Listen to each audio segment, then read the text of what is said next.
Yo, fam. I'm just joking. Welcome to the Working Process podcast. Thank you so much for joining me today on this episode. I'm so grateful to have you on here.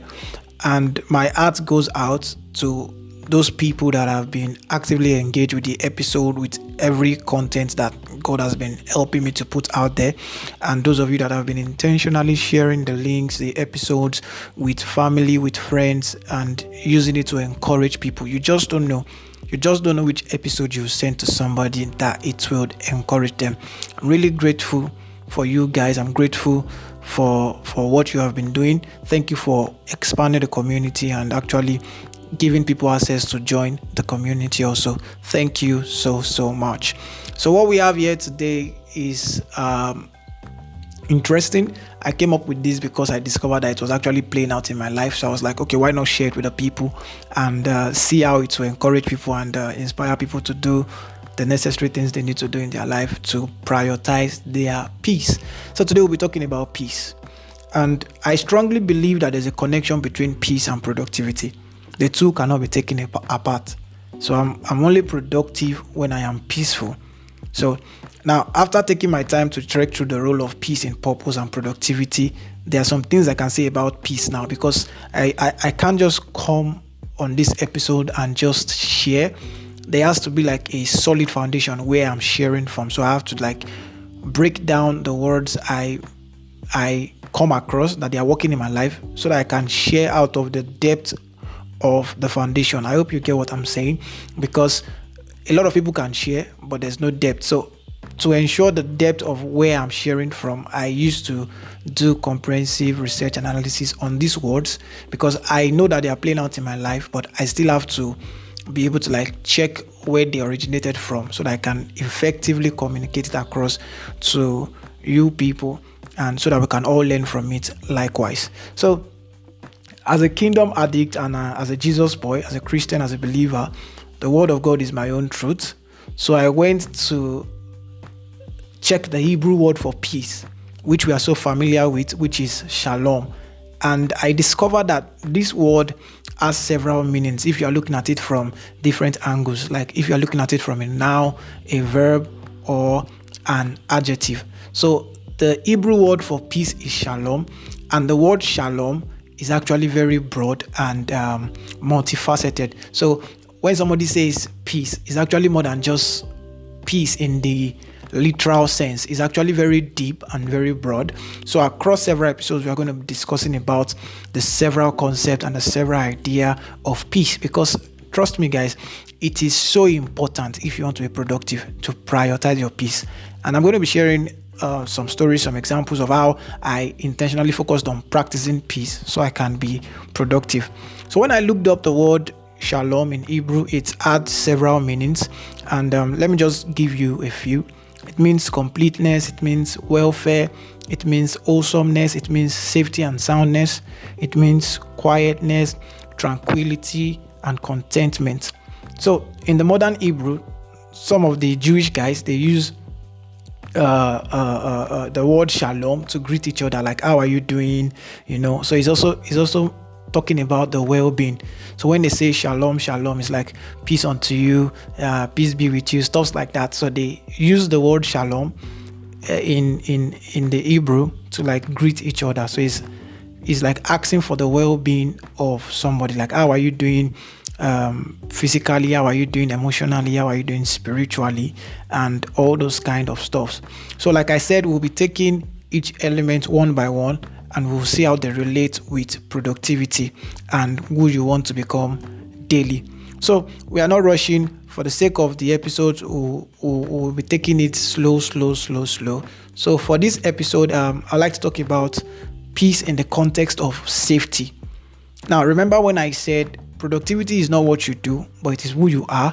And it is who you are that invariably now leads to what you do and what you eventually become. So if you feel unsafe in a particular space or environment, there is no way you can be effective there. Don't think about it. So I believe an unsafe space breeds a lot of anxiousness. And there is no way you can be productive while you are anxious.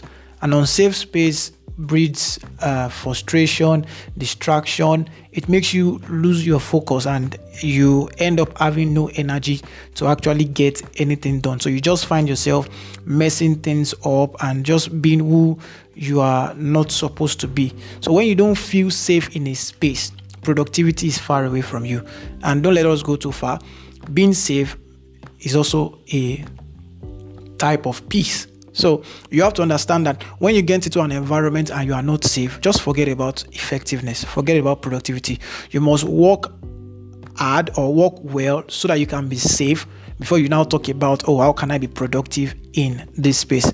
And I know a lot of people will agree with me that when you feel fear and anxiousness as a result of lack of safety, you do the things you never thought you could do.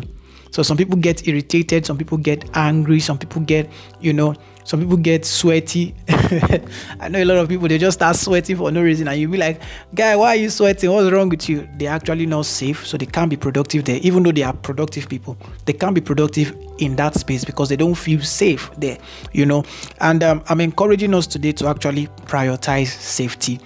I had to intentionally prioritize safety because I tend to get tensed and anxious a lot. Yes, I tend to get tensed and anxious a lot. My guys know this about me, most especially when I want to engage in anything life-changing, like any activity that is life-changing. Like I tend to get so anxious and kind of scared.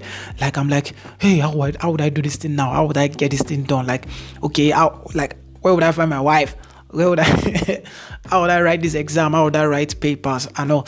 So let me share an example with you, because the most time I get anxious and tensed is when I'm writing exams.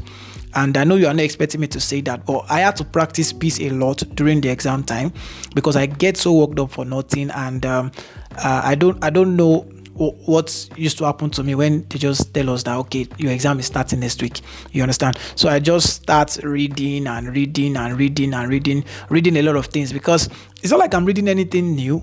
I already read what I need to read and understand what I need to understand. But the fear of forgetting what will just wake me up at night. Then I will just carry my book and start reading because I'm seeing other people reading and stuff like that. And my guys will just be telling me, guy, just calm down, relax. You know what you are doing. You know what you are writing. But me, deep down, I'm afraid to forget all what I read initially. So I don't feel safe. So my brain is kind of telling me, okay, you are not safe here. So anything you read, you forget. So most of the time I end up stressing myself because I didn't really get anything. But I just comforted myself by saying, oh, I read overnight and stuff like that. So I discovered that because of the lack of peace, I actually get nothing done in that state.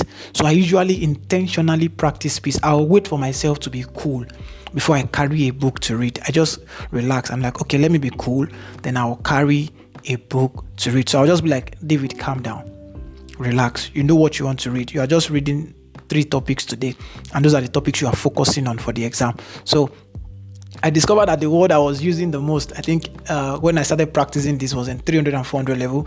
My mate would be like, he's already using that word again. I'll just be like, I want to consolidate. And they understand what I mean by I want to consolidate. Don't bring anything new to me. I don't want to see anything new. I don't want to hear anything new. Let me just consolidate what I know. Let me get it rooted into me that no matter what I'm doing that day, if they are playing music in the exam hall, I will still remember it. So I began using the word consolidate. I want to consolidate what I know already. In fact, there was this weird example. We had an exam on the other side one Wednesday like that, and then we were coming from the chapel to the exam venue, and all my friends were gisting, everybody were laughing to the exam, and I was sweating on the road reading what I know would not come out. But I was just reading okay, in case this man brings it out, hey, Jesus, what would I do now? And there's no way you can be productive in that kind of atmosphere. So I think one of the reasons for my anxiousness was because of my technique of study, very controversial. And, the whole read for exam or read to understand. I won't mention the class I belong to, but I belong to one of those class. So what am I trying to say in essence is that the moment you feel unsafe, which is a symbol of lack of peace in an environment or in a space, you can't be productive. So anytime you step into a space or an environment, please prioritize your your safety, so that you can actually now be productive and effective in that space. I hope I've been able to encourage somebody today. So enjoy yourself, practice peace, and you actually be peaceful. Thank you so much for joining me on this episode. I'll see you on the next one. Bye for now.